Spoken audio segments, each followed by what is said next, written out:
I would like you to unleash your specialness on Monica Lewinksy, who went on the sex podcast, Call Her Daddy. Mm-hmm. And I mean, I will give credit to the sex podcaster. This is more your realm. This is better. You should stick to this instead of the Kamala Harris. You did better here. And here is, she asked her a good question. What is the name of the sex podcaster? Alex Cooper. Thank you. Forgive me. She asked Monica a question that I don't think she's gotten asked before, and that's saying something about the Clinton scandal, which was, what would you have liked him to do when the whole scandal broke? That is a good question. That is it, right? So I think we have that queued up. Let's watch it. SOT 39.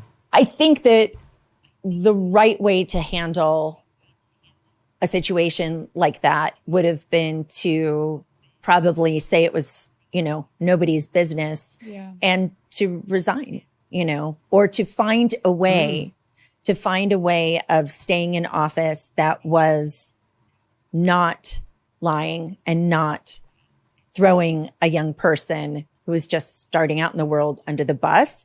And at the same time, I'm hearing myself say that. And it's like, okay, but we're also talking about the most powerful office in the world, So I don't want to be naive either. Interesting. Did they fix up the set to look more presidential? I'm not sure what was going on. Right. Did it cost $100,000? Didn't look like the Kamala Why set. didn't the budget go into her pants?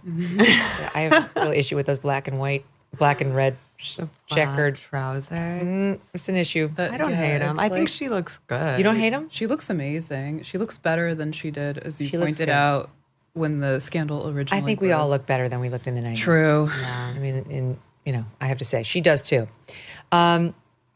It's fine. There's zero chance a president would ever resign, in the wake of a scandal. Yeah. But I am of two minds. Like, I'm really torn about Monica Lewinksy because Clinton is a douchebag in many ways. That's clear. Yeah. He definitely Me-Too'd her, with the power imbalance and all that.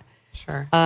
She really took a beating in the public eye. I mean, a severe beating in the public eye, and she was very young. Mm-hmm. But on the other hand, she made the choices she made. When you're 22, you have knowledge about the risks. She was young. She wasn't, Yeah. So how do you see it? She was clearly attracted to his power, and she was flattered by the fact that he took a liking to her as the leader of the free world. Like, I guess who wouldn't be? The one thing I can say that really, I guess, red-pilled me against feminism was the reaction of mainstream establishment feminists to Monica Lewindsky. Mm-hmm. Like Gloria Steinem, all the bigwigs, they kind of got in line and were like, she's a slut, she's a whore. Mm-hmm. Like, because they had to protect him. Because they're Democrats before they're feminists, exactly. And I remember, being like, wait, this isn't right. This doesn't make sense. This isn't consistent with your stated ideology. But now she has she's on a kind of redemption. She went on to Call Her Daddy to promote her own podcast, which is called, Lord.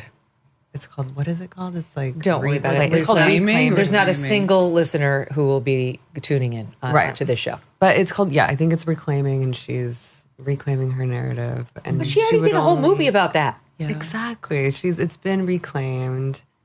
She's an interesting case study in how things have shifted from, nowadays we would never slut shame someone in her position. I mean, I might. You might. I'm not going to lie. I might do it. We might, but the society at large would not. The status she would be seen those as leftist feminists. like a hallowed victim. Yeah. I don't, I really feel like she needs to move on. Definitely. Yes. That's sad. I'm sick and tired of hearing about this. If you're going to launch a podcast, go for it. But it's like, this is her only thing. What has she done since then other than she writes for Vanity Fair? Great. Okay, that's fine. But then you should be talking about the columns that you write and whatever your accomplishments have been since 1995 when I sat in the Barnes and Noble of the World Trade Center and read the Ken Starr report as a young aspiring lawyer, or I just started practicing law. I can't remember which.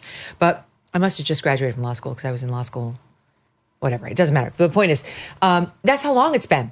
Mm-hmm. And she's still out there talking about her blowjobs of Bill Clinton. It's too much. It's sad. I mean, but that's the real takeaway from all of these type of Me Too scandals. I mean, when she was going through it, wasn't Me Too times yet, but there's like a reluctance and inability to just move on, move past. And their identities are forever tethered to this traumatic episode, and they have to re-traumatize themselves over and over. And really, it's like, it starts to feel after a while kind of cynical, because it's clearly like a ploy to promote their own work, their own content. Yes.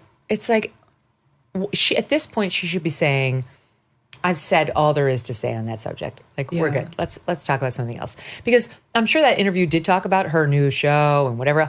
No one cares. The only reason they care about her is because of that scandal, which is why I probably, if I were Monica Lewinksy, would have chosen a life in the private sector. Just doing some good. You can achieve other things. She could be like Pamela Anderson. She could stop wearing makeup and do a photo shoot. Mixed feelings on that one too.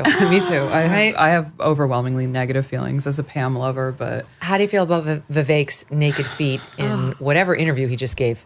Don't make me say anything racist on a mainstream. Why is it racist? You have racist thoughts on it? Kind of a guru look. Yeah. I don't know. Yeah. Kind of not giving a simulated. You know? He doesn't look very governor-y. No, it makes him look vulnerable. You should never, Achilles heel, you should never show your feet as a man. Or your Achilles heel. And as a woman, you should never show them for free. Never show my feet for free? Only on OnlyFans. You can make a lot of money showing your feet on OnlyFans. A lot of money. I bet people would love to see the soles of your feet. I mean, they'd be horrified. My toes are like my fingers, super long. It's very weird. You don't just go out and buy a life jacket when the boat is already sinking. And you don't buy gold when the economy has already collapsed. Clearly, others are heeding this advice as gold hit all-time highs already this year. It's not too late for you, too. And you could have Birch Gold help you diversify into physical gold. Birch Gold specializes in helping you convert an existing IRA or 401k into a tax-sheltered IRA in physical gold for no money out of pocket. One recent 5-star review said Birch Gold was, quote, knowledgeable, helpful, non-pressure. Get your free info kit on gold by texting the letters MK to the numbers 989898. There is no obligation, just useful information. With an A+ rating from the Better Business Bureau and countless 5-star reviews, text MK to 989898 and let the experts at Birch Gold help you secure your future today with gold.